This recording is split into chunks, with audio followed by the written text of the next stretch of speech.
Good afternoon and welcome to a special Lancaster County Board of Commissioners meeting for this Tuesday, September 26th.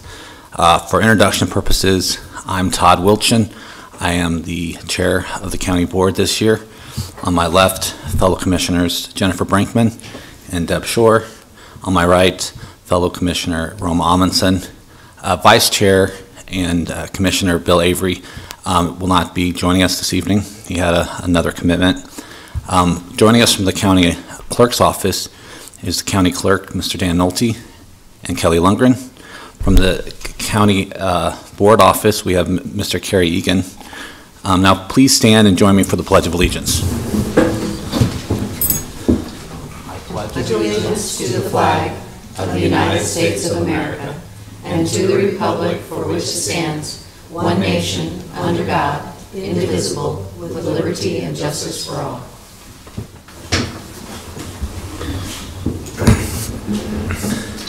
Thank you. Mr. Clerk, would you please start the agenda? A copy of the Nebraska Open Meetings Act is located on the walls rear of the hearing room. Additionally, a copy of all written material to be discussed at today's open meeting is available from the county clerk's staff. At the front of the hearing room, the material can also be viewed on the county's website at lancaster.ne.gov. And we have one item on the agenda today, and that's a public hearing for Lancaster County Board of Equalization Property Evaluation Protest Process. Have 5 people signed in that want to testify, and when you come up after I call your name, I'll swear you in since this is a public hearing. So. And before we get started, just one other housekeeping item. Those wishing to speak on items specific to the hearing are asked to do so when they're called by the county clerk. Each speaker is limited to 5 minutes, and the time limits may be extended or reasonably decreased at the discretion of myself. With that, for first person wishing to testify. First person signed in is Levon Dilla. Come on forward.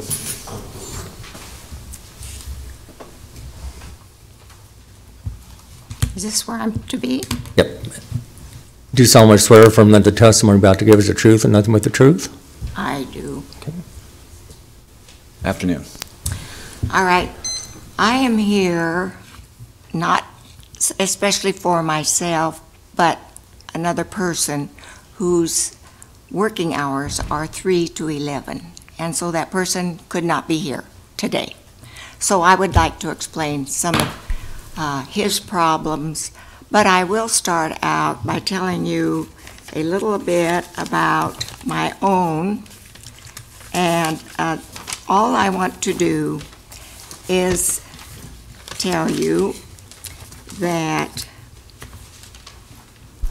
my home was built in '76. It has 1,200 square feet of room. It has 12,000 square lot. We have 3 bedrooms, kitchen, dining area, and living room, 2 small bathrooms, half basement, and 2-stall garage. No improvements except a new roof when we need that. Now, if you keep that in mind, then I'm going to tell you about this other person's property, which is at, do you want the address where the property is? It's up to you. Yeah, I mean, that would, if you want to share. 2410 Southwest 14th. Nice little area. Very peaceful out there. This is a 2-bedroom house with a 1-stall garage built in 1976. It has 841 square feet of living space with a wet basement, requiring a large dehumidifier, which runs pretty much about 4 months out of the year, 3 or 4 months, however, when we have a lot of humidity and stuff. Makes a big electric bill, which makes your utilities very expensive. He has 3 fans, ceiling fans in the home. They aren't too much help. The lot is 60 by 70 or so with no alley, and 4 feet of that is considered city property because of no alley, and that's okay. The utilities have to be worked every once in a while. It has a sump pump which empties into the backyard, and it drains down into the neighbor's yard behind, which pools. That neighbor has never complained, so we're not talking about that, but this is what happens.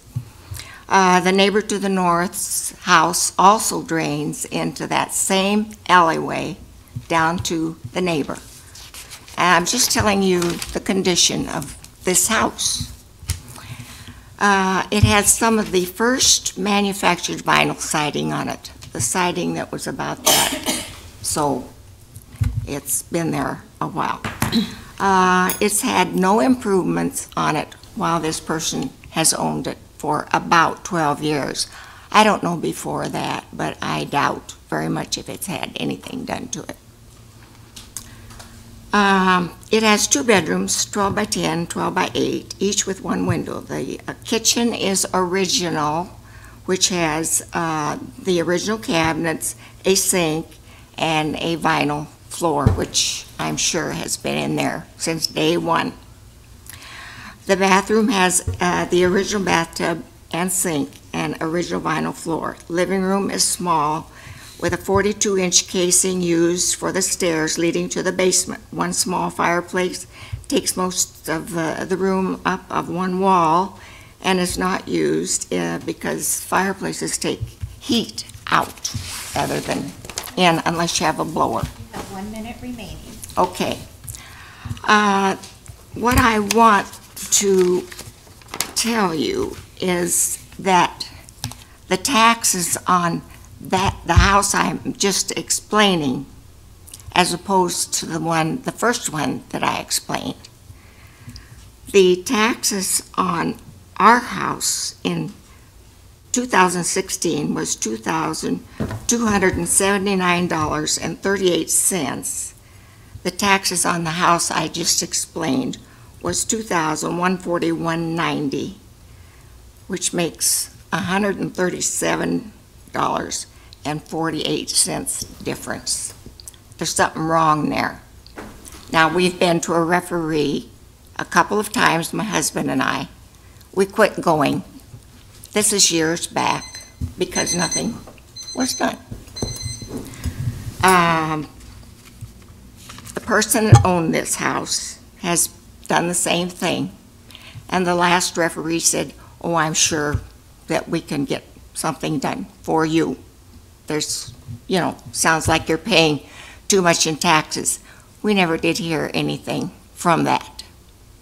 So that's mainly what I'm trying to get across, is I don't know if the referees do not get the message to someone who does re-evaluations or what the problem is, but there is a problem. And I think there probably are many other homes that have the same problem. So I'd like to hear if there's anything that can be done for this. Well, I guess just to speak about the process, what happens, you originally get notified by the county assessor what their proposed valuation is. Mm-hmm. That's done in the spring. And then you are given the opportunity to appeal that to the Board of Equalization, which is the county board. We contract with Great Plains, and they coordinate what the referee process, which is out at the event center, which is what you went to. And so Yes. those referees, those cases are then reviewed by the individual that we contract with to coordinate the process. And then we have the Board of Equalization that takes final action, which is a public meeting where we can take additional information.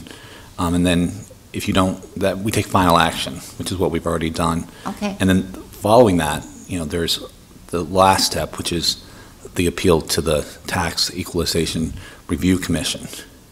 And that's Turk, and that's the final, that's basically the All right. entity that makes the final determination. All But right. what I tell people all along, that there's, the property is valued, that's what property taxes are based on. Yes. It's the levy that uses that base to calculate how much you pay. But by state law, the values of the properties have to be within a certain range. And residential, and so I guess my question, I guess, does that kind of explain the process? It explains the process, but I'm wondering where the disconnection is that something isn't done when you compare my home to this other home. Why is there the same amount of taxes within $137 when we've got way more space, 1,200 square feet, 841 in the one that I believe is overtaxed? But it comes back to the value, and that's where, is your property valued at what the market would pay for it?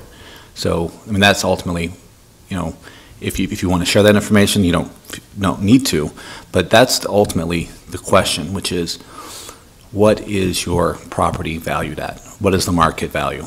And how does that compare to what the assessors? Because what the referees and Turk, what they're looking for, any third-party alternative value that is proposed. That's ultimately what the referees look at. Is they look at several different factors, and without having the specific information about your case, it makes it difficult to respond. But it comes back to market value. Is your property assessed at the market value or within a certain percentage? Okay. When we moved here many years ago, we paid $49,000 for this house that we live in now. Well, every year, of course, the valuation has gone up. So I think when the house that I've explained here was bought, it was somewhere in the neighborhood of $90,000. And when you compare the size of the homes to each other, there's nothing right about any of that. Are they in the same neighborhood? Are they on the same street? Are they in the same condition? Are they in the same school district? There's a lot of other factors that go in. I'm up in the Belmont area. This is out in the southwest area. This is an old street out in the south area. Well, my house isn't new. It's 39 years old or 41 or something like that. And all of those factors go into determining value. So in your case, you're just looking at the price and assuming that there should be an equalization, but there's other factors that go into determining the value. Well, I would like to have someone come and look at my house and then go out and look at that house, because you'd have a different feeling about the value or the taxes that's being paid. I can't see and we can do that. $179 difference in taxes for the two places. There's no reasoning in that whatsoever. Anyway, I would just ask, is your property that value that's been proposed by the assessment, is it close to market value? Oh, it was raised up, and let me find it. Right. Find it here. I've got it. We got a raise of. Right. The average raise in Lancaster County this last year was 12%, market value. Okay. Because of different factors. The increase on our property was $114,300, and the increase on the other property was $4,300. But I got the back page here. Send someone out. Let's see. Last year, we paid taxes on $112,400. It's been revalued at $123,000, our home.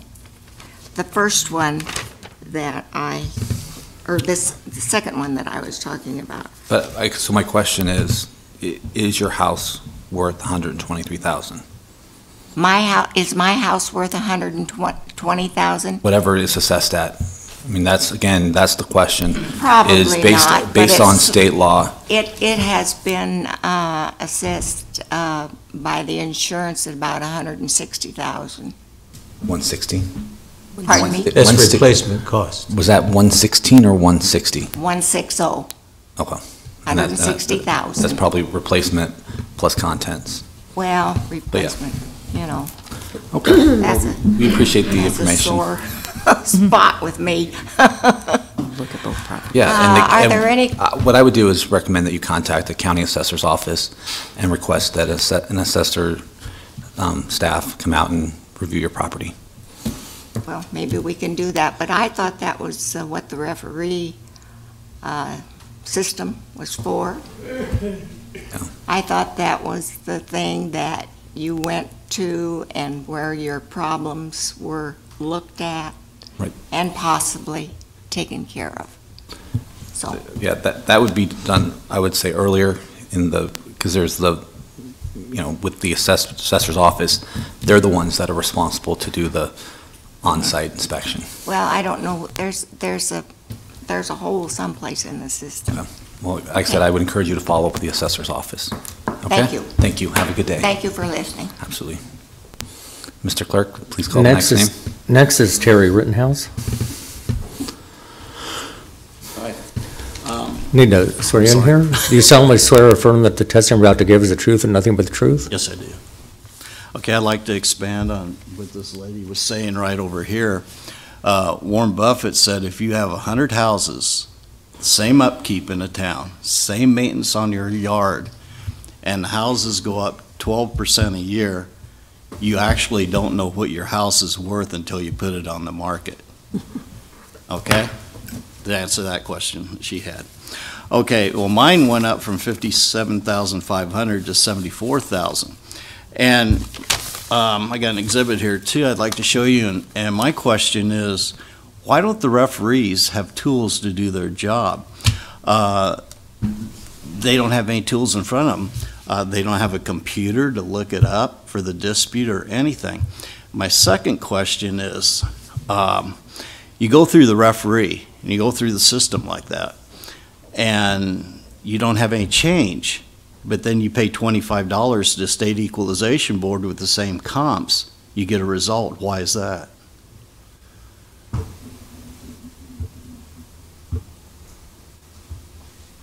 Well, the information that you provided, I mean, if it were identical. Yeah, you'll present the exact same comps to the referee. Yeah. No result, no change. You get a letter back, no change. But then you pay $25 to the state equalization board, and you have a change in your evaluation. Why is that? Well, the process is different. The referee process is not identical to the Turk. There's a lot more information that's being presented at Turk. There is. No, this is the same comps, sir. I mean, you have. What I'm telling you is that that the Turk staff have a different process. I mean, they have more tools at their disposal. Could you explain the difference in the process to me? Doug, would you be able to address the difference between the Turk process and the referee process? Are you prepared to do that or not? Or Tom? Or Tom? Either.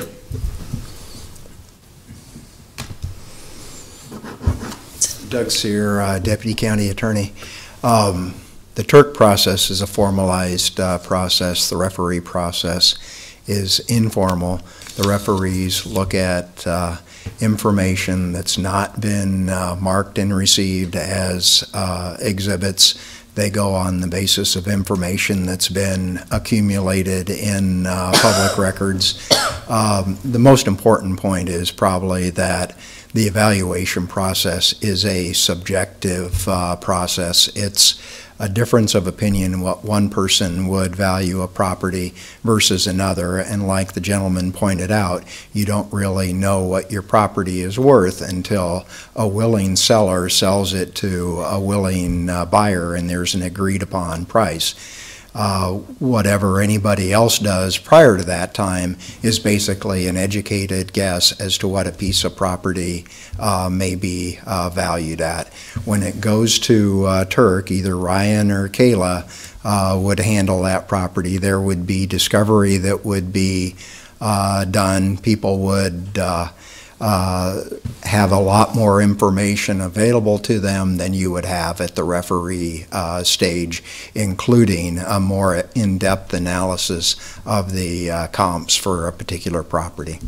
Okay, can I ask you a question, sir? No, that's not the process here today. They're accepting information. Yeah, I just on wanted their- information from the county Okay. attorney's office on the difference between the two process. That was just for Okay. general information, And not for I have an questioning. exhibit right here. Can you see this thing at all?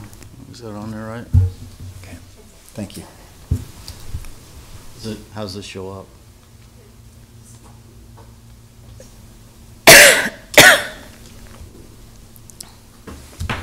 Is it turned on? I have it face up, by the way.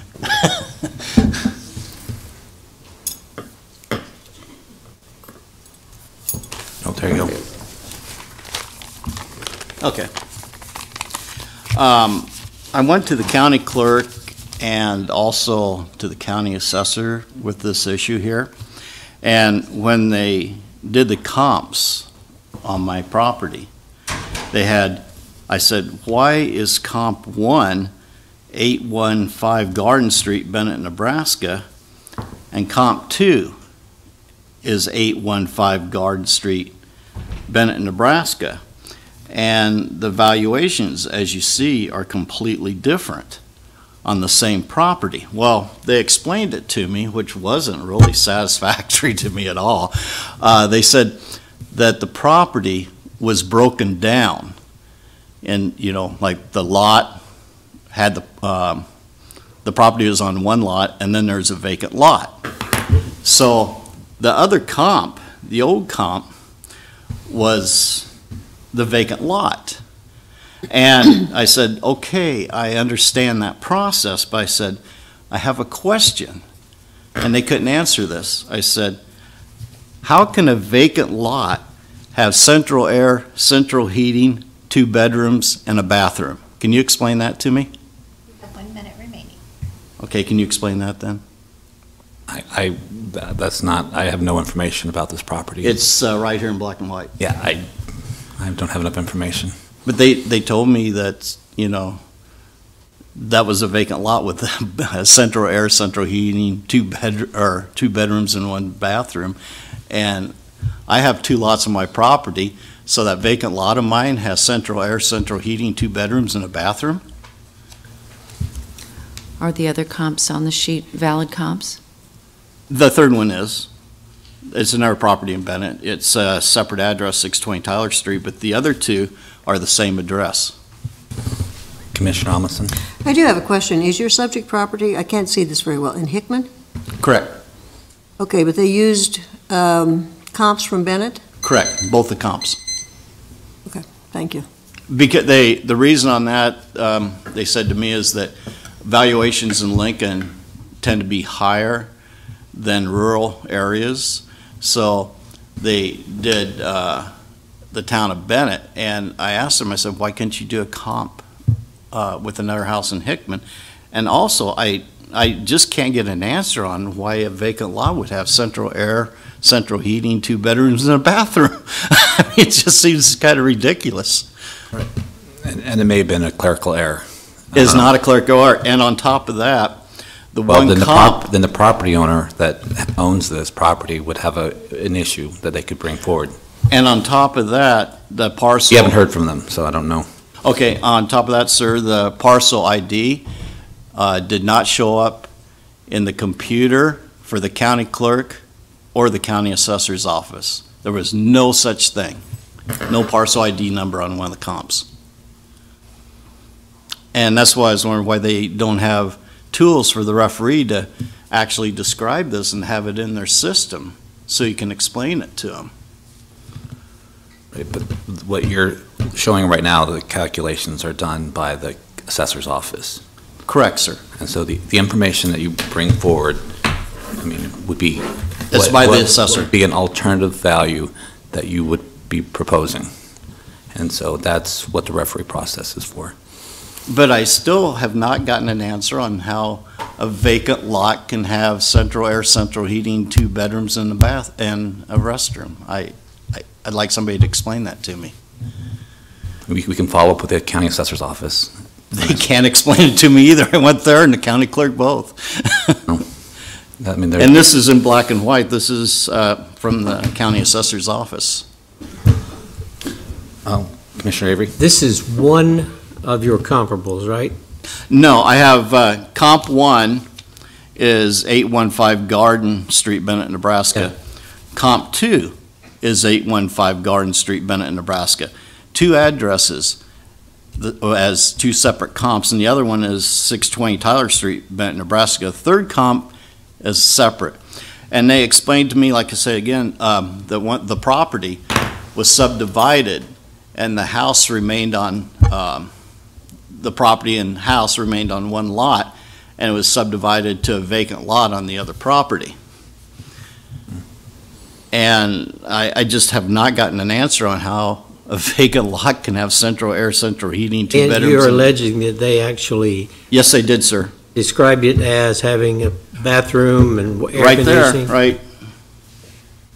right there, heat, Yeah, I can't read Air. it from here. and then it has, where's the rest, or the living area? It has bedrooms right there too. Right there.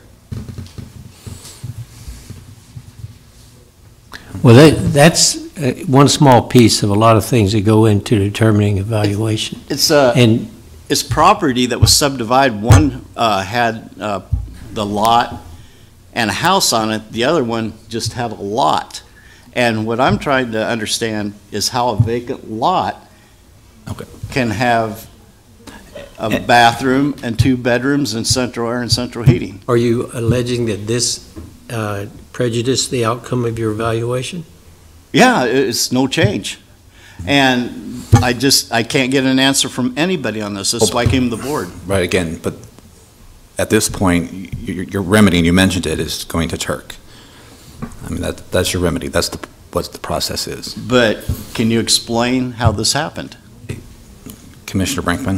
I think the answer is no. Right, today we can't answer that question, and we're having this hearing today to get testimony from constituents about frustrations or things within the process, and you've brought one up, which is that you feel like you were not given an adequate answer to use this comparable in determining your value. And those are the kinds of issues that we wanted to hear from at this hearing. We wanted to obtain so that then we can look at those issues and see if we see that has occurred in many different areas so that we can try to fix the process going forward. But unfortunately, we can't answer the question, why was this used or how was it determined, because we aren't the assessor's office. But you coming here and explaining that frustration and that issue will be helpful to us as we examine how to improve the process going forward. Because all you folks don't know either?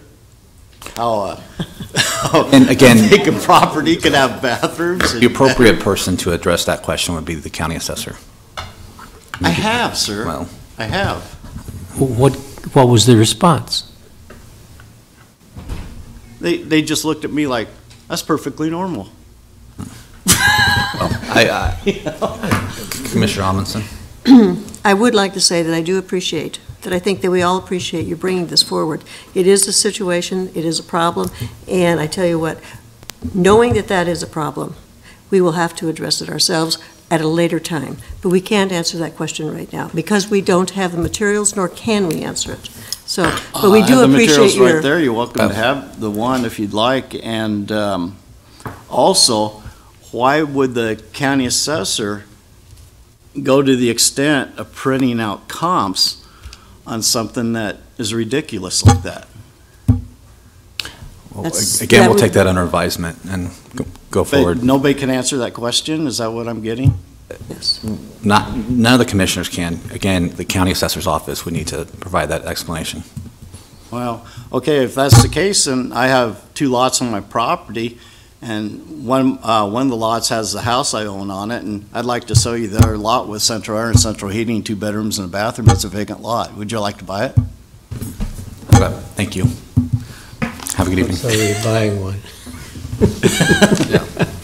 But you saw that. I'm not making this up, sir. No, I wish I was, but I'm not. And again, I would refer you to the county assessor's office. Okay? Thank you. Mr. Clerk, please call the next name.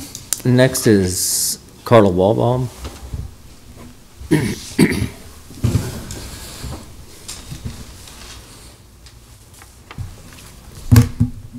Do you solemnly swear or affirm that the testimony you're about to give is the truth and nothing but the truth? I do.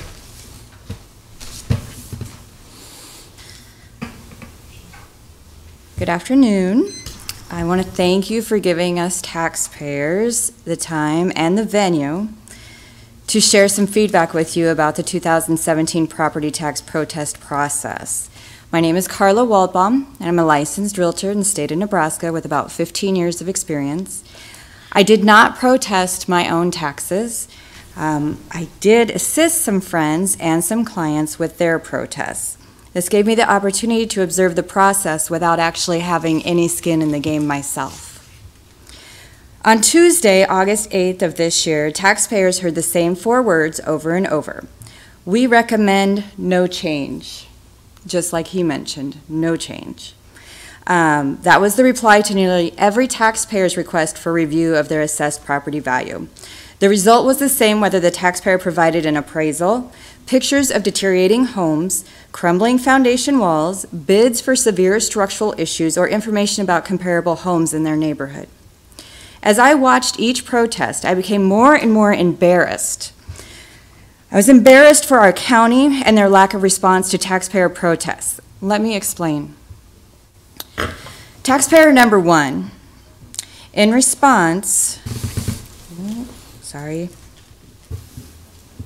I'm trying to do it off my phone. So taxpayer number 1, in response to the taxpayer that purchased her home last year and provided an appraisal showing the market value just a couple $1,000s less than the assessed value, the response was, maybe that's what the value was in July of 2016, but this assessment is based on what the value of the property was on January 1st.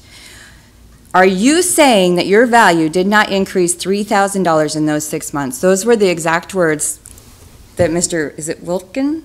It's Wilchin. Wilchin. Yep, Those were close the enough. exact words that Commissioner Wilchin asked the taxpayer. Are you telling me that your property did not increase in value $3,000 from the time that she purchased it in July to the time that the assessment was supposed to be based, January 1st of 2017? Well, here, sir, I don't know, commissioners, I don't know, she doesn't know, maybe it did increase. But either way, the taxpayer isn't supplying written documentation from an expert. Actually, she is supplying written documentation from an expert, as suggested that she supply, that now has been completely dismissed because it's dated June 28th instead of January 1st. However, every comparable sale used by the county assessor is for a sale prior to January 1st. In fact, for this particular property, the comparable sales used by the assessor are dated January 2016, July 2016, and September 2016. For some reason, what is good for the goose is not good for the gander. And while the county assessor may use sales from 2014, 2015, and 2016, the taxpayer may not. This situation calls to light that even when a taxpayer provides an appraisal, sorry, I keep touching it. Hang on. Sorry. Even when a taxpayer provides an appraisal, pictures, oh, sorry, that was the paragraph above. When a taxpayer provides an appraisal as suggested by the county assessor's office, it's dismissed as not enough evidence value regardless of the dollar amount. The denial of such a minimal adjustment shows the breadth of the problem that we have. In response to the taxpayers that asked, why did the referee at my formal protest tell me that he or she agreed with me and that there would be there was a mistake and it would be corrected, just like we heard the first speaker today say? Well, they were told to make people happy. I cannot remember his name, but I know that he was the gentleman that represented Great Plains Appraisal, and he's here today. His exact words were, they were told to make people happy. Thank you.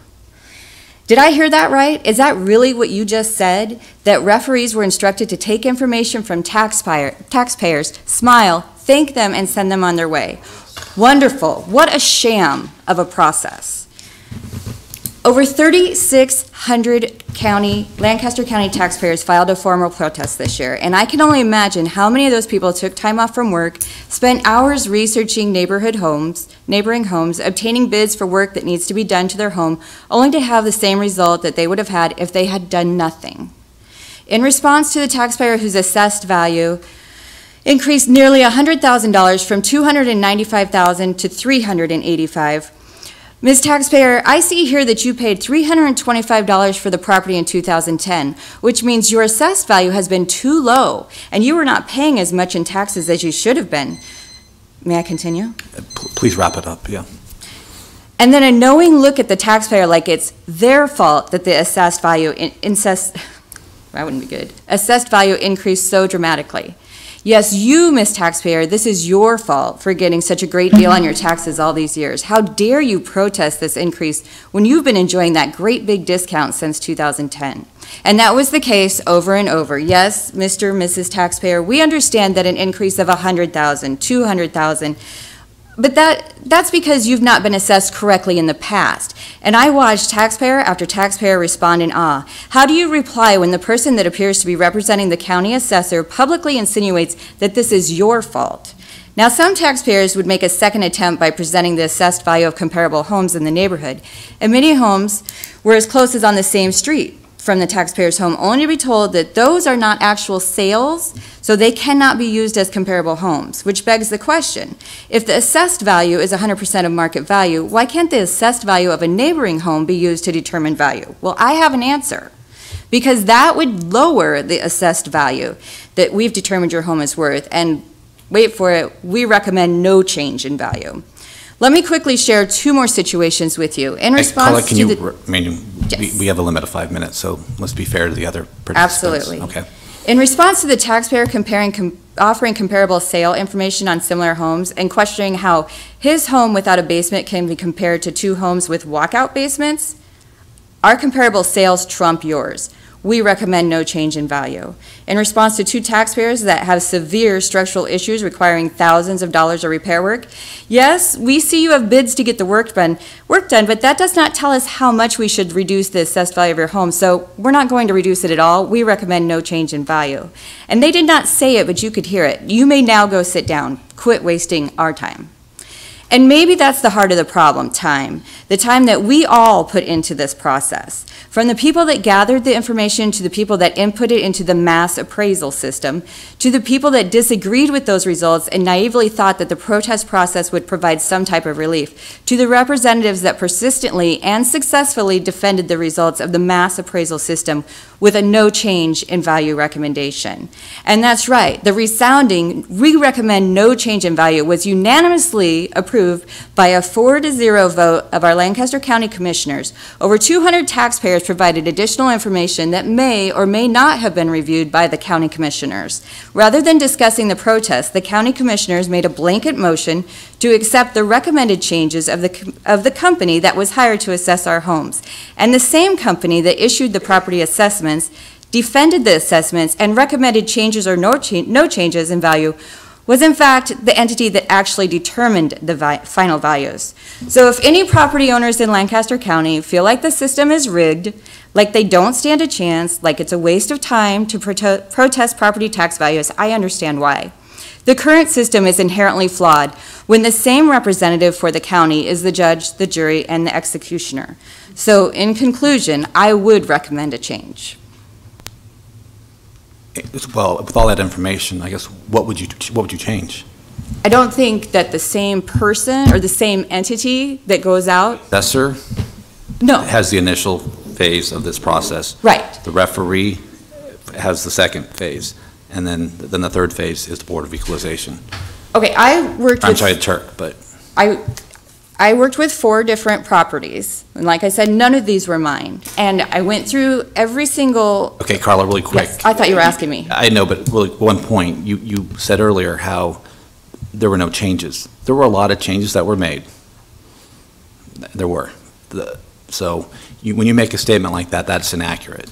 May I ask for that statistic? Out of the 3,600 people who protested, could you tell me how many people had any kind of change? I don't know that off the top of my head, but we have that in the clerk's office. Yeah, the clerk does maintain those records. And that would be great.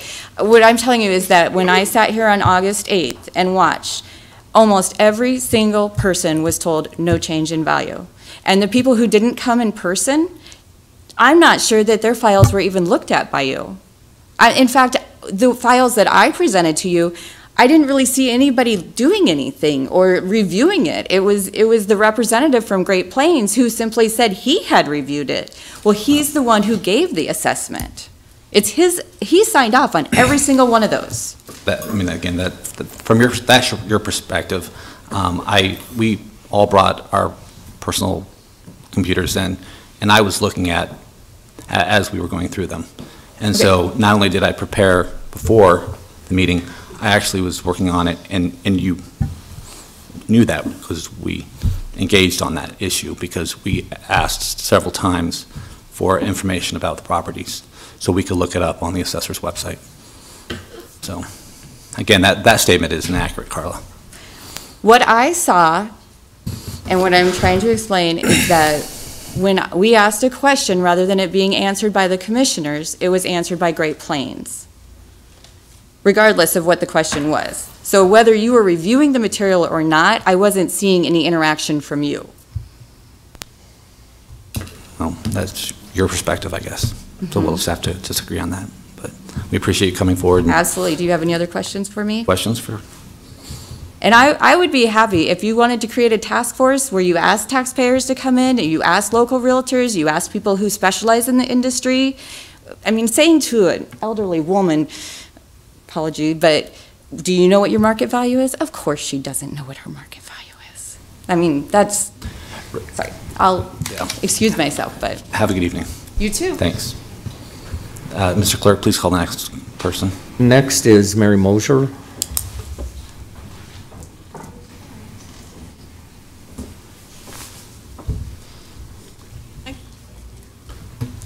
Do you solemnly swear or affirm that the testimony you're about to give is the truth and nothing but the truth? Yes, I do. I did prepare a written statement. I did not realize there'd be 5 of you, so there's 3 if anybody wants to keep that for communication. Yeah, the clerk will make it part of the public record. Yeah, that's fine. Basically today I'm just going over the issues that I've had with the county assessor and the protests. I found that the county assessors don't come out and actually look at the farm property. I'm more with farm, not in town, so I'm more on the rural. And they don't look at the location of the comparables that they're using compared to where we live or our farm properties are. This example that I have first is not our property, but county assessor, many times they have grassland and waste as farm ground, and the opposite, farm ground as grassland. Even they supposedly drive by the property and inspect the property. Changes won't be made unless a protest is filed, and previous years, even though the assessor is wrong, can't get changed. I have a client that paid thousands of dollars that they shouldn't have even, through the assessor, even paid, even though the assessor continually was out to the property. I actually have that property with me. So they finally got it changed this year. They're elderly clients, they're in their 90s. The only reason that it was caught was because I do taxes for a living, and it got to be where their CRP income was less than what their taxes were. I'm like, something is wrong here. So for all of these years, they've been paying on farm ground, and it's grass. So they finally got it changed. Their current value that they had to pay on last year was $620,000. They paid $10,647 after they did the protest, which they had to do. They wouldn't just change it because it was past the date. Their land is now valued at $392,000. The county assessor had been out in 14, 11, 10, and 8 to that property to look at the house because it was an old house that was moved in. The facade was changed a bit. There was some brick put on it, so they kept thinking, oh, this is a very valuable home. So they just kept looking, but for some reason they didn't look at the 240 acres around it. So their number one is an issue we have. The assessor's data sheet is very difficult to understand, even for me. I am an accountant and tax preparer, and even the so-called, I guess she called Great Plains certified appraiser didn't totally understand how to read it. So the buildings a lot of times are put back on after they're taken off, and the house values are raised after they're lowered, even though nothing is done. Many farmers don't realize the appraised value on the protest sheet is already at 75%, not at 100%. So they don't think it's worth protesting. Well, yeah, I can get that for my ground. No, you're getting a 25% break. You have to go back and look at it, and it's very, very difficult because they have an adjusted rate. So if you don't look at rate 1, you don't have a clue what they're appraising your ground at.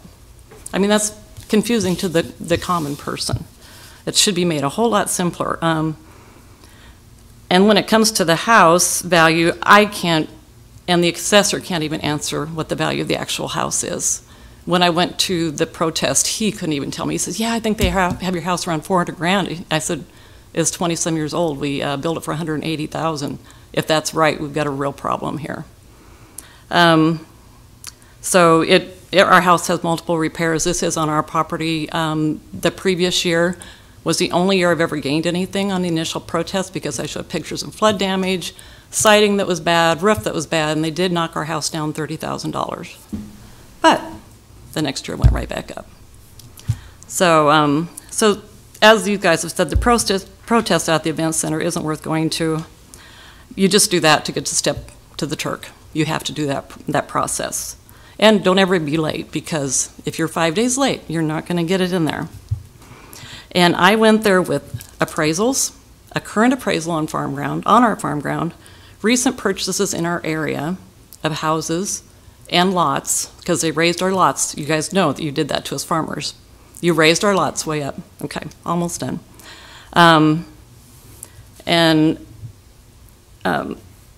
Also, someone last year at the county assessor or the clerk's office took our appraisal to the appraisal board without our knowledge, and the appraisal board wouldn't tell us who or why. And I never did get that figured out, but they finally did say the appraisal was legitimate. These are just a few of my issues, and I'm getting tired of fighting the government on this issue and having our ground taxes raised from $20 to $100 an acre in just a few years. Valuing our ground on what it can sell for is not fair to the farmer trying to make a living or a young family trying to make a living. Keep in mind, when corn and beans was high, speculators bought the ground and they bought it at a high price. Farmers didn't have that commodity to sell. We didn't make that money. So that's why the prices went so high on our farm ground. Now corn's $3 or less, and we can't even hardly pay the taxes on them. My son told me yesterday he hadn't paid his yet. He can't afford to. He has to wait till he has a few beans brought in, so. So anyway, just some things that I'd like to bring up. I think there's wrong in the process. We've been to Turk, and we've got things changed there. Thank goodness Turk does actually listen to us and look at our appraisals and our comparables. So. Any questions? I appreciate you. This is not the first time I've heard about the CRP issue. Which it's because the system's changed, and that information used to be readily available. It's no longer, for whatever reason. USDA doesn't share that information the way they used to. But you can drive by and see I know, it. but it's you gotta have blinders on not to see that's grass out there right, for 15 years. But yeah, your point is well taken. If you're gonna go look at the house, then you should be looking 20 steps away at what is right next to it. Well, your point is well taken. Yeah, so it's it's very frustrating, but yeah, we'll be in Turk. They've got 2 of them there now, so thank you. Thanks. Thank you. Next is Helen Wellman.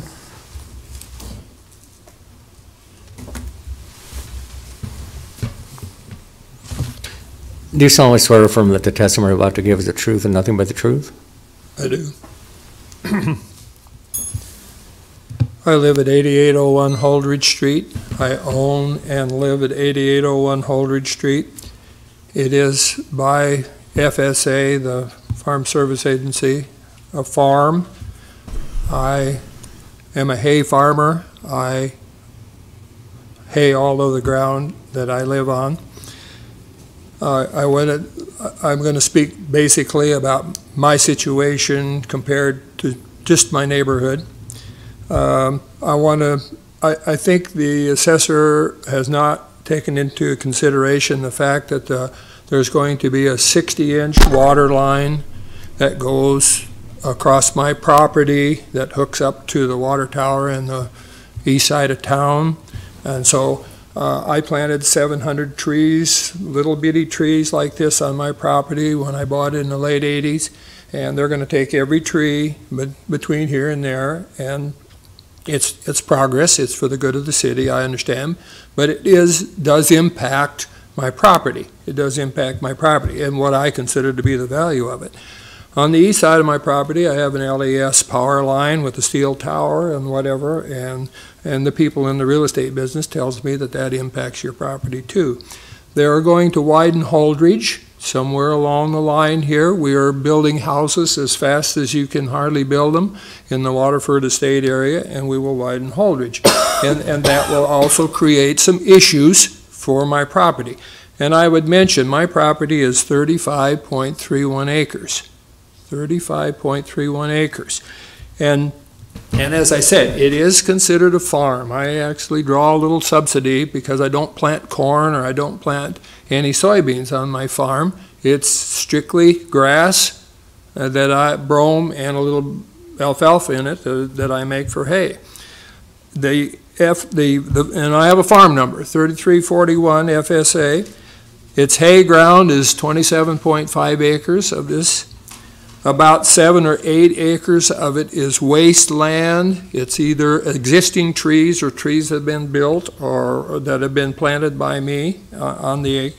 And yet the county assessor, he says that I have 4.9 acres as home site.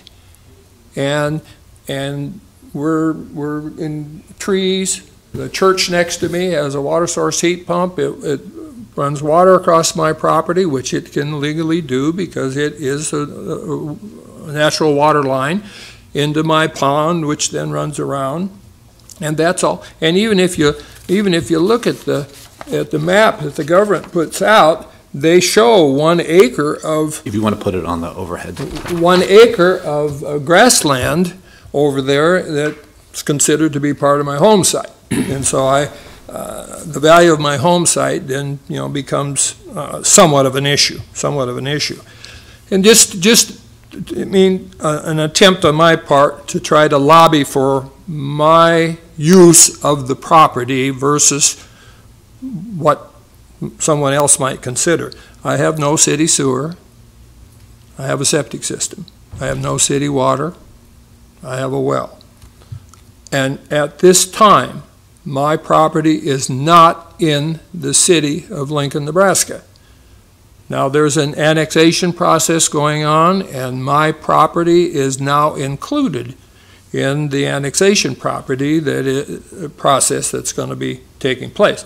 So I want to get to a couple other things. There are numerous articles available from supposedly established people that farmland prices in Nebraska have gone down every year from 2015, 2016. But yet my property, the value of the land went up. And it is farmland, as far as I'm concerned. Now, there's other arguments about what that land can be used for, but at this time it's my home and it's farmland. I would just mention a couple other things. The house was built. I built a house in 1994. There have been no remodels, no structural changes, no updates to this house from original build in 1994. The only couple of things that have happened is I had to replace a double oven, or I had a heat pump go out. But structurally, everything is exactly the same.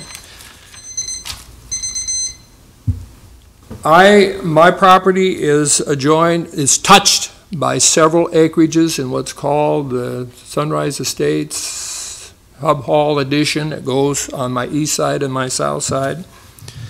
I got 2, 4, 6, 8 properties that actually touch me on the east and on the south.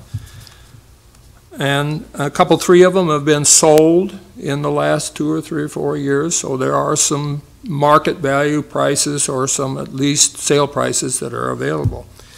8900 Holdridge, assessed valuation went up 3.6%. 9040 Holdridge went up 5.1%. 41 Old Linwood, which touches me, their valuation went down 16.1%. 9340 Duane Lane, which touched me, valuation went down 0.7%. 9301 Duane Lane, valuation went down 14.3%. 1040 North 92nd, it went up 14.3%. 101 North 92nd went up 9.9%. And 1000 North 88 went up 8.6%. My property went up 23.2%.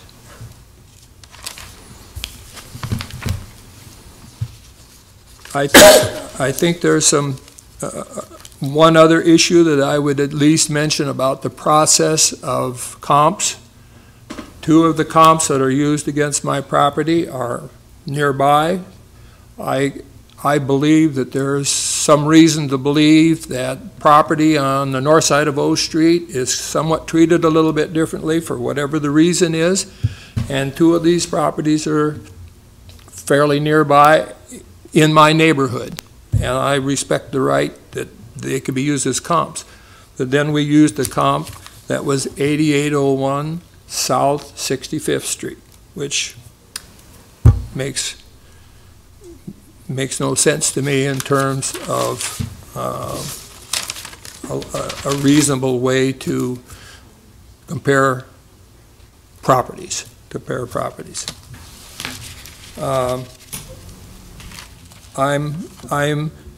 I've talked to the assessor a time or two about these issues, and I'm hoping that the process of evaluating my property is based on what I'm using the property for, what I'm doing. I live on this property, it's my home, and I've owned the property for over 30-some years, and I'd like to live there a little while longer. But it's the process of changing the valuation, and then, of course, the impending annexation are going to make it a little more expensive to live on this property. Any questions about anything that I've said? I just have a couple.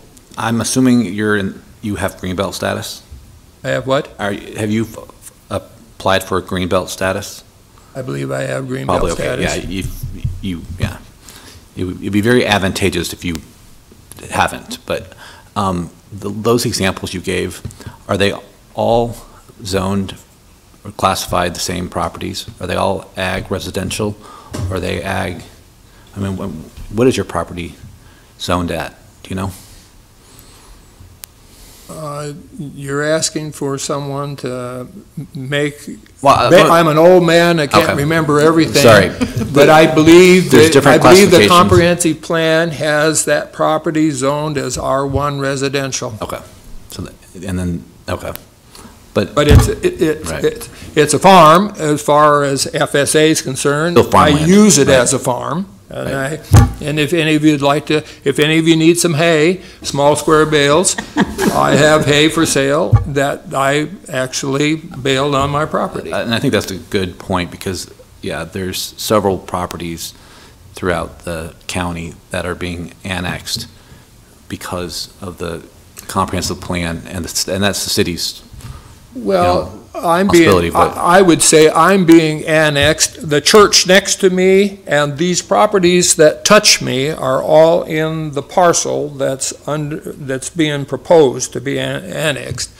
The properties around me are like 3 to 4 acres. They're all acreages. And every one of them has a house on it. And I believe if somebody went back with knowledge, they were sold on the idea that there was 2 building envelopes on each one of these properties. Now, nobody's done anything like that, and I don't think anybody that lives there intend to. And 3 of them have sold recently. I mean, I got the information here in terms, the one that touches me right along Holdridge, you know, I can tell you what it's valued at, and I can tell you what it was sold at. And, you know, the valuation went down. I mean, it's less than what they paid for it. And so I'm just hoping for, you know, the whole issue of, I went to the referee, nothing happened. I discussed it with the assessor's office, nothing happened. And they tell me why, and I want them to try and understand that it's my home, and I'm a little farmer, and I'm not a developer. But it would appear like the process is going to force me, you know, off of my property. Did you appeal to Turk, the Tax Equalization Review Commission? Yes, I did. Okay, so yes, you'll have a case. But they told me that it might be next year, right. Before I ever have an opportunity to present. It's just my case, right? I understand that my property and where I'm at is atypical. It's atypical. But I'm not building houses on it. Right. You know, and I'll try to make a joke. I'm an old farm boy. Some people have told me I made the most money farming, planting houses.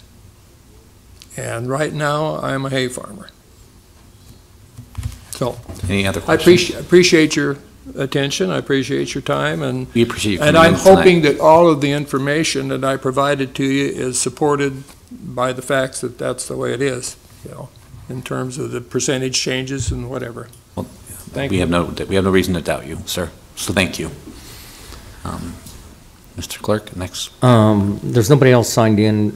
Mr. Gary Crispin did drop off some written comments. Okay. Anyone else in the audience? Okay. Hearing none, I will go ahead and close the public hearing. I move we adjourn. Second. Okay. We have a motion and a second to adjourn. Please call the roll. Amundson? Yes. Avery? Yes. Brinkman? Yes. Shore? Yes. Wilchin? Yes. Motion carries 5-0. Thank you all for coming, and have a good evening.